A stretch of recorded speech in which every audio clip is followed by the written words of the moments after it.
আরে দাঁড়ান দাঁড়ান, মনে পড়ে আপনাদের সেই ছোট্টবেলায় যখন আমরা স্কুলে যেতাম, দুপুরে লাঞ্চে ডালের সাথে কিন্তু একটা সবজি দিত, সেটার কথা কি আপনাদের মনে আছে? আমার কিন্তু ভীষণভাবে মনে পড়ে।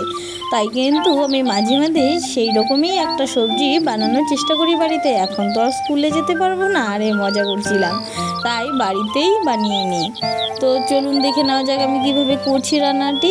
আমার তো ভীষণ ভালো লাগতো এই সবজিটা, কেন জানি না, বাড়ির সবজি থেকে ওই স্কুলের সবজি আমার বেশি ভালো লাগতো। যতই বাড়িতে তেল মশলা দিয়ে রান্না করা হোক না কেন, সেই সবজিকে আমি আজও কিন্তু ভীষণভাবে মিস করি। আচ্ছা নমস্কার, আমি অর্পিতা। গ্রামাঞ্চলের সব পুরনো রান্না পেতে আমার চ্যানেলটি কিন্তু অবশ্যই সাবস্ক্রাইব করে রাখবেন, পাশে থাকা বেল নোটিফিকেশনটা অন করে দেবেন, তাহলে তো আমার নিত্য প্রয়োজনীয় সকল রান্না সবার আগে আপনার কাছে পৌঁছে যাবে।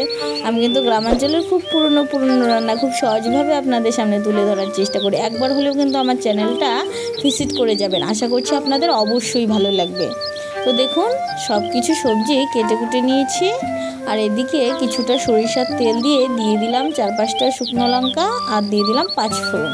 এখানে কিন্তু আপনারা 5 ফোড়নটাই দেওয়ার চেষ্টা করবেন, এর থেকে দারুণ সুন্দর স্মেল আসে, জিরের থেকে কিন্তু এতটা ভালো আসে না, তাই আমি সবসময় 5 ফোড়নটাই দেওয়ার চেষ্টা করি।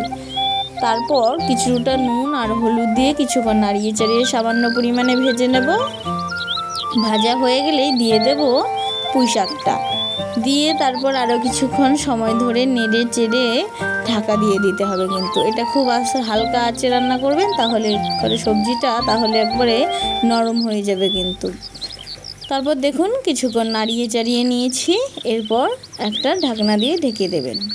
আর স্কুলে আরেকটা ডিমের ঝোলও হতো, খুব পাতলা করে রান্না করতো, কিন্তু খেতে এত ভালো লাগতো কেন জানি না, সেই স্বাদটা এখন আর আমি খুঁজে পাই না। আপনাদেরও কি তাই হয়? কমেন্টে জানাতে কিন্তু ভুলবেন না।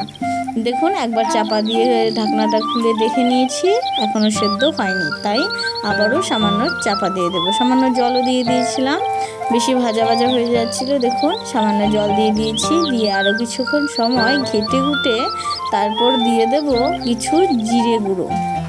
এখানে আপনারা বেটেও দিতে পারেন, এর থেকে বেশি মশলা কিন্তু আমি ব্যবহার করিনি, শুধু একটু জিরে গুঁড়োই দিয়েছিলাম।